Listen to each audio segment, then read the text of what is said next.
마태복음 18장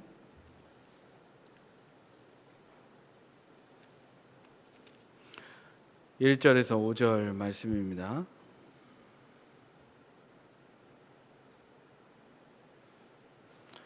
마태복음 18장 1절에서 5절. 우리 다 같이 합독하도록 하겠습니다. 시작. 그때 제자들이 예수께 나와 이르되 천국에서는 누가 크니까?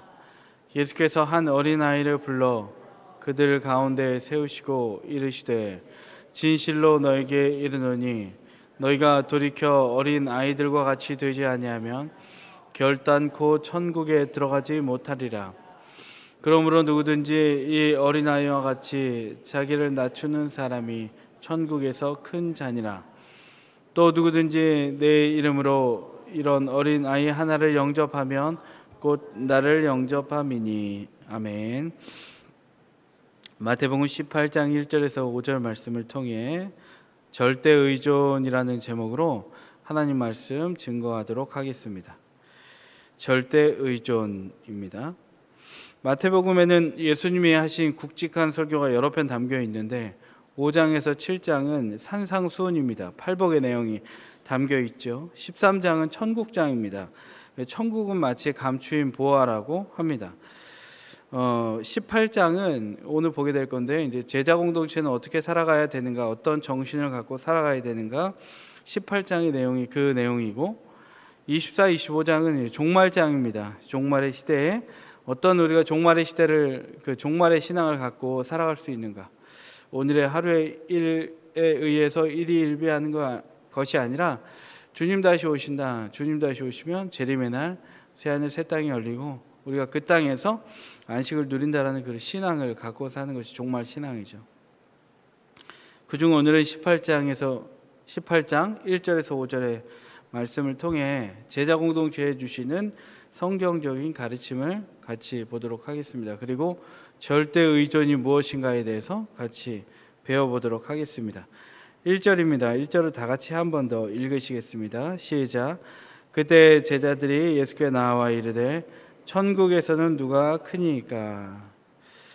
그때 공간적인 배경은 예수님이 가버나움 한 집에 계실 때입니다. 가버나움에 계실 때예요. 시간적 배경은 예수님께서 돌아가시기 전 한 달 전쯤입니다. 그러니까 굉장히 엄중한 시기라는 거예요. 그런데 이제 분위기 파악을 잘 못한 제자들이 예수님께 와서 질문을 하게 되죠.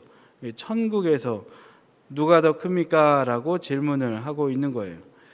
우리가 사순절기를 걸어가고 있는데 4월 9일이 부활주일이고 4월 7일이 성금요일이고 예수님이 십자가에 못 박히신 날입니다. 오늘이 이제 설교하는 날부터 따져보니까 성금요일이 한 달 남겨둔 시점이에요.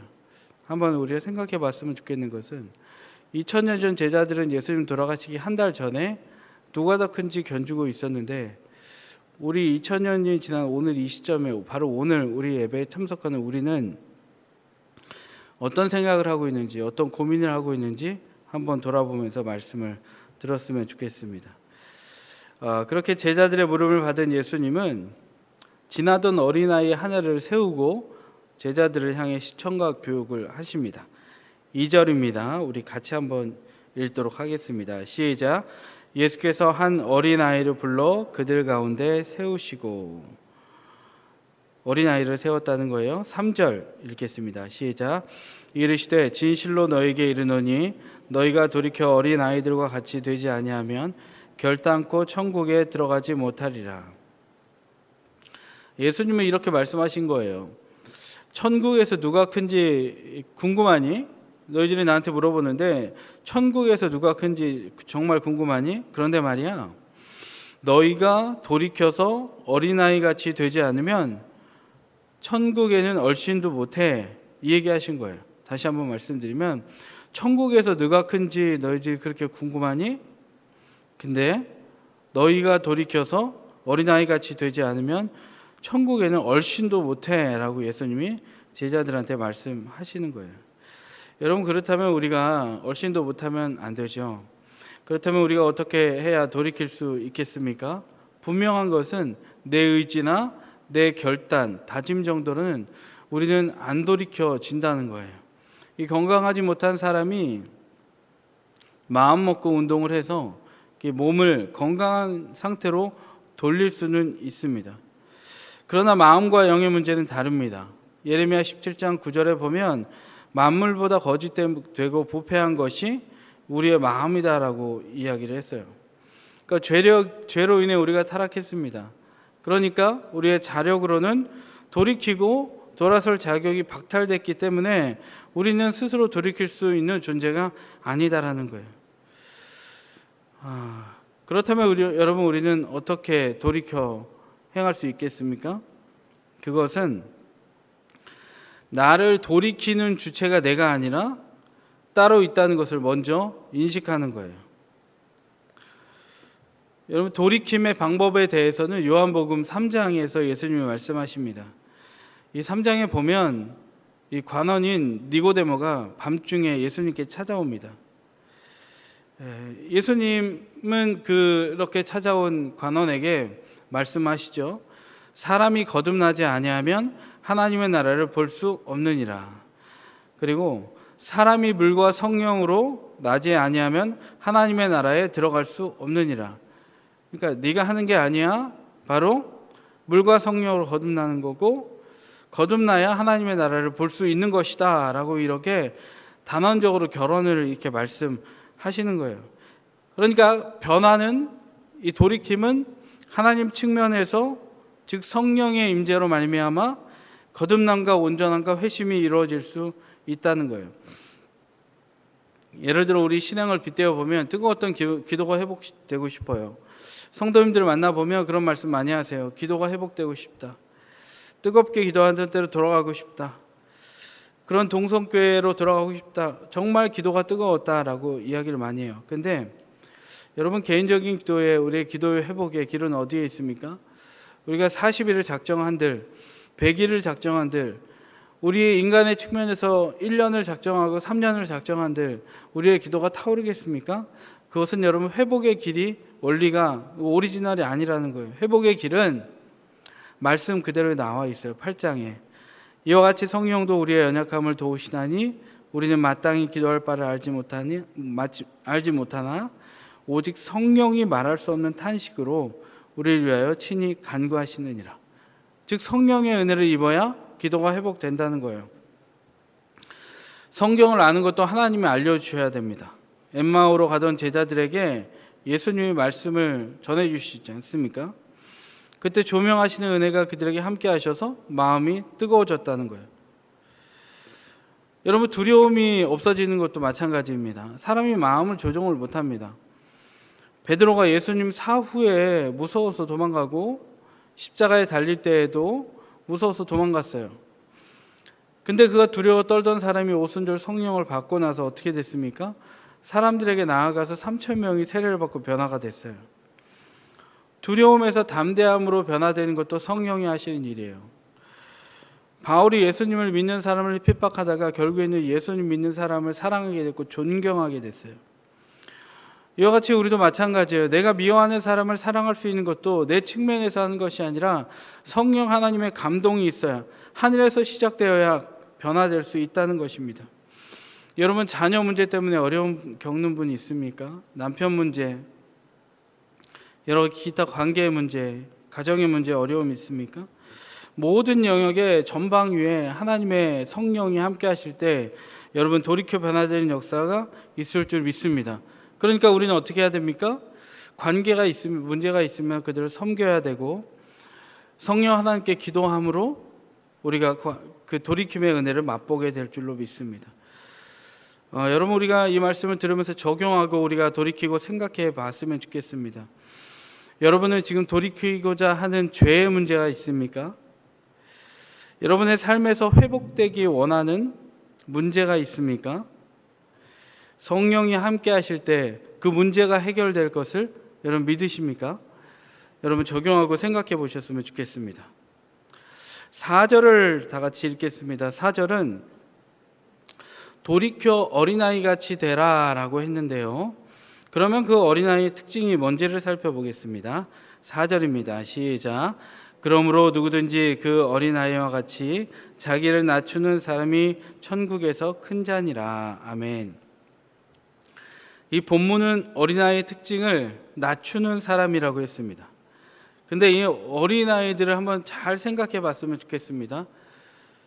어린아이들이 여러분 스스로를 잘 낮추던가요? 안 낮춥니다. 잘 안 낮춰요. 왜냐하면 인간은 본질상 이익 중심으로 행동을 합니다. 그러니까 아이들도 스스로 낮추지를 않습니다.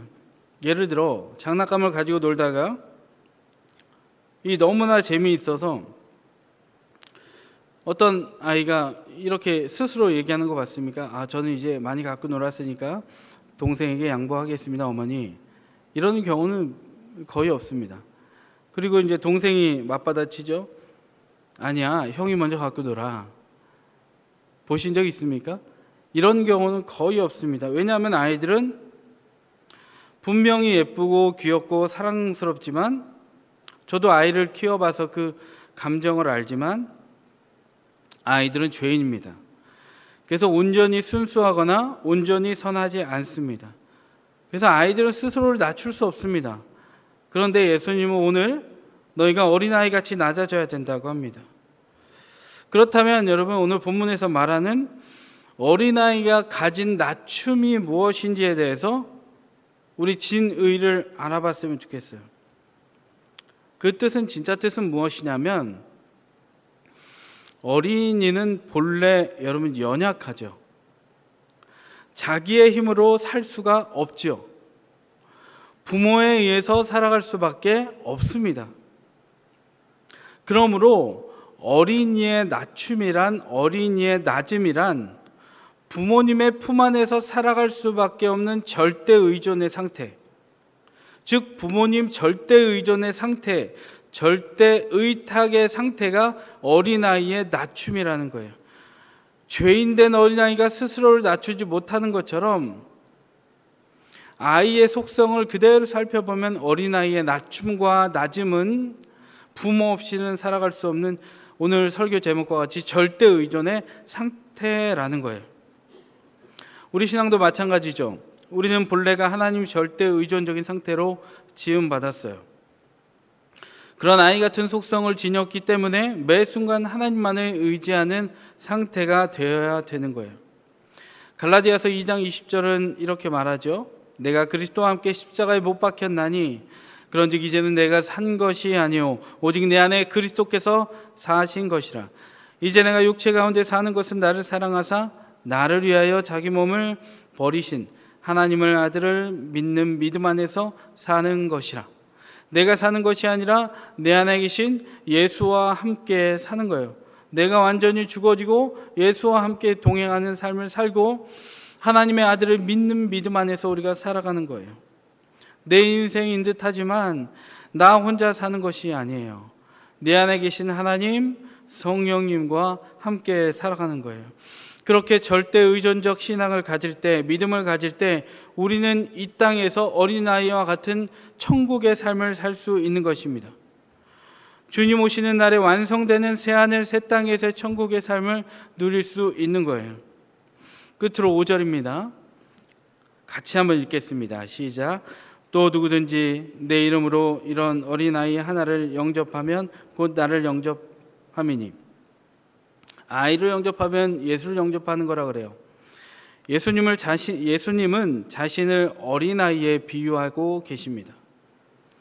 여러분, 어린아이를 영접하는 것이 곧 예수님을 영접하는 거예요. 왜냐하면 예수님은 어린아이같이 낮은 모습으로 이 땅에 오셨기 때문입니다. 빌립보서 2장 6절에서 11절을 읽어드리겠습니다. 그는 근본 하나님의 본체시나 하나님과 동등됨을 취할 것으로 여기지 아니하시고 오히려 자기를 비워 종의 형체를 가져 사람들과 같이 되었고 사람의 모양으로 나타나셨음에 자기를 낮추시고 죽기까지 복종하셨으니 곧 십자가에 죽으심이라. 이러므로 하나님이 그를 지극히 높여 모든 이름 위에 뛰어난 이름을 주사 하늘에 있는 자들과 땅에 있는 자들과 땅 아래에 있는 자들은 모든 무릎을 예수의 이름에 꿇게 하시고 모든 입으로 예수 그리스도를 주라 시인하여 하나님 아버지께 영광을 돌리게 하셨느니라. 하나님이신 예수님이 세상의 모든 가치관을 부수고 임금이신 예수님이 이 땅 가운데 오셨습니다. 자기를 낮추셔서 말구 위에 태어나셨고 더 낮추셔서 죽기까지 복종하셔서 십자가에서 죽으셨어요. 죽으면서 예수님은 아버지께 소리치십니다. 예수께서 큰 소리로 불러 이르시되 아버지, 내 영혼을 아버지 손에 부탁하나이다. 낮은 존재인 어린아이가 부모님께 전적 의탁하면서 스스로가 낮아진 것 같이 자신을 낮추사 이 땅에 인간으로 오신 예수님도 아버지의 손에 자신을 의탁했습니다. 그러자 결국 어떻게 됐어요? 하나님이 그를 높여서 모든 이름에 뛰어난 이름을 주셔서 높이셨습니다. 그리고 나서 어떻게 했습니까? 천국에서 가장 높은 자, 천국에서 가장 큰 자, 제자들이 그렇게 사모했던 천국에서 가장 큰 자로 만들어 주셨다는 거예요. 우리는 어떻게 해야겠습니까? 결론입니다. 어린아이같이 연약한 우리도 하나님 절대 의존적인 신앙을 갖고 살아야 할 줄로 믿습니다. 그러면 이 땅에서의 천국뿐만이 아니라 영원한 새하늘 새 땅의 천국에서 하나님과 은혜를 누리며 사는 하나님의 백성이 될 줄로 믿습니다. 여러분 적용해 보셨으면 좋겠어요. 나는 어린아이같이 하나님만을 의지하며 살아가고 있습니까? 내가 의지하는 것 중에 즉시 내려놓고 주님께 맡겨야 할 것이 무엇입니까? 다 같이 기도하겠습니다. 하나님, 단지 어린아이같이 순수함, 맑음, 그것이 있어야지, 착함이 있어야 천국에 가는 것이 아니라 어린아이 같은 낮음, 절대 의존적, 부모가 없이는 살 수 없는 것 같이, 하나님 없는 인간이 살 수 없는 것 같이, 하나님을 절대 의존적으로 찾는 것 같은 낮음이 있어야 우리가 천국에서 큰 자라고 말씀하십니다. 하나님, 우리가 이 땅을 살아갈 때에 하나님의 말씀을 윤리 도덕적이 아니라 정말 하나님 앞에서 목숨을 거는 아버지의 처절함으로 바라보며 오늘도 하나님 없이 내가 살 수 없습니다 라는 믿음의 고백을 할 때 비둘기같이 온순하게 하시고 뱀처럼 지혜롭게 하셔서 아버지 날카로운 세상을 하나님을 붙들어서 의탁함으로 넉넉히 이기는 보호받는 천국을 살 수 있도록 인도하여 주시옵소서. 의지하는 것 중에 내려놓지 못한 것들을 주님 다 내려놓게 하시고 오직 전적으로 주님만 의탁하며 내 환경을, 내 자녀를, 남편을, 직장을, 가정을, 내 건강을 주님 앞에 맡겨드릴 때 천국의 기적이 일어날 수 있는 놀라운 은혜를 허락하여 주옵소서. 드린 예물 위에 하나님 축복하여 주시고 쓰여진 곳에 주님의 향기로운 사랑과 아름다움이 퍼져나갈 수 있도록 인도하여 주시옵소서. 여전히 전쟁으로, 아픔으로, 추움으로, 가난과 고통으로 힘들어하는 이들이 위로받는 예물이 될 수 있도록 쓰여지도록 인도하여 주옵소서. 감사하며 예수님 이름으로 기도합니다. 아멘.